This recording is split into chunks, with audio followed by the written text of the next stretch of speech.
Step outside on a frosty morning or feel a song swell to its peak, and something tiny happens across your skin. A field of little bumps rises out of nowhere, each one tugging a single hair upright. We call them goosebumps. But why does cold or fear or beautiful music make your skin do this? The answer is older than you think.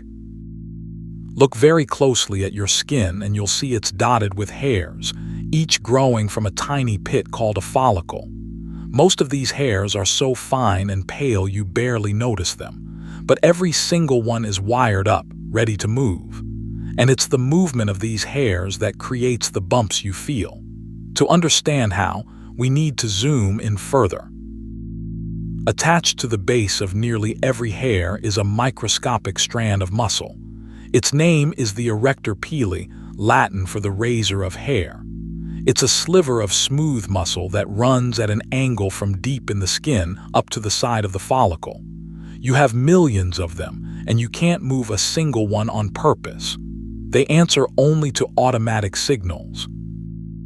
When an Arrector pili muscle contracts, it pulls on the slanted hair and yanks it upright. As the hair stands, it tenses the skin around the follicle, pushing up a small mound and pulling down a tiny dimple. Multiply that by thousands of follicles firing at once, and your skin erupts into a landscape of bumps. Scientists call this piloerection, erected hair. But why would your body lift its hairs at all?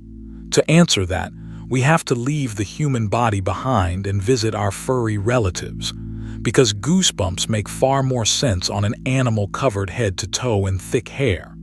On them, this same reflex isn't a quirk. It's a genuinely useful survival tool that does two important jobs. Job 1 is staying warm. When a furry animal gets cold, those tiny muscles fluff its coat outward. The raised hairs trap a thick layer of air close to the skin, and that trapped air works like insulation, slowing heat from escaping. It's the same trick as a puffed-up winter jacket. A cold bird does exactly this, fluffing into a round, downy ball. Job 2 is looking bigger. When a cat is startled, its fur shoots straight up along its back and tail in an instant. Suddenly, it looks far larger and more dangerous than it really is. This puffing is driven by the very same Arrector pili muscles, switched on by fear instead of cold. A bigger silhouette can be enough to make a rival or predator back away. Both of these reactions are triggered automatically by an ancient alarm system, the same fight-or-flight response that quickens your heart when you're frightened. When that system fires, it floods the body with adrenaline. And adrenaline is exactly what tells those millions of little muscles to contract. So in a furry animal, a fright literally makes it bristle. Now here's the twist. We humans have that same alarm system, and we have those same Arrector pili muscles wired to fire when we're cold or scared. But over millions of years, our ancestors lost their thick coat of fur. We still pull our hairs upright, we just don't have much hair left to lift. So the reflex fires and almost nothing happens. This makes goosebumps what biologists call vestigial, a feature left over from an ancestor that once had a clear purpose but no longer does much for us. Your appendix and your wisdom teeth are famous examples. Goosebumps are a behavior frozen in your biology, a faint echo of a fluffy coat your great-great-grandparents wore millions of generations ago. And yet this leftover may not be entirely useless. A recent study found that the same nerves and muscles behind goosebumps are physically connected to the stem cells that grow new hair. When skin stays cold, those connections seem to nudge the follicles to make more hair.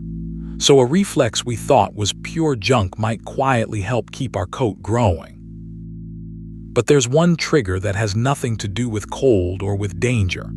Sometimes a piece of music swells, a choir lifts, or a film hits its perfect moment, and a wave of tingles rushes across your skin and down your arms.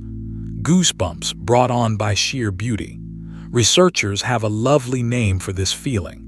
They call it Frisson. Frisson is a bit of a mystery because beauty isn't cold and it isn't a threat. The leading idea is that a thrilling moment in music briefly trips that same ancient fight-or-flight system. A sudden swell, a soaring voice, an unexpected harmony.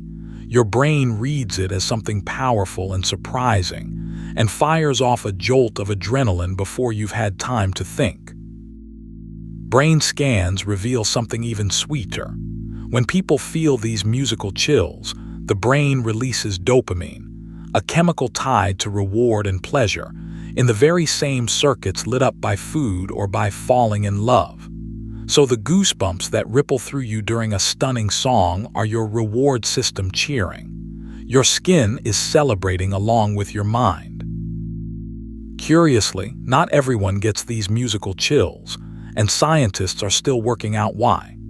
Studies hint that people who feel frisson strongly may have richer connections between the hearing and emotion centers of the brain. If a song reliably gives you goosebumps, you might be wired to feel music a little more deeply than the person beside you.